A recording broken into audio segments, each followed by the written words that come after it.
Matapos ilabas ang Christmas Station ID ng GMA Network ay tila na intriga ang mga madlang people kung bakit hindi umano kasama ang It's Showtime gayong kasalukuyan itong umeere sa Kapuso Network bilang may noontime show ng GMA. Sari-saring espekulasyon ang lumabas hinggil dito. Say nga nila, baka nga sa nakabiti na kontrata ng Showtime sa GMA Network.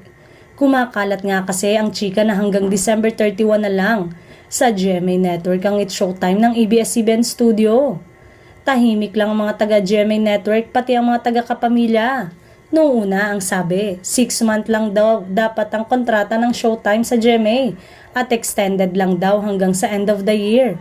Pero syempre, habang walang official statement from GMA Network, ABS-CBN Studio, mananatiling haka-haka lang ang mga chikang ito. May mga nagtanggol naman sa programa at sinabing naghahanda kasi sila sa ABS-CBN Christmas Station ID.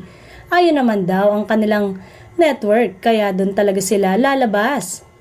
Samantalang, puro haka-haka pa lang ang lahat na hintayin muna nating maglabas ng official statement ang GMA Network at ABS-CBN tungkol sa matunog na chikang ito.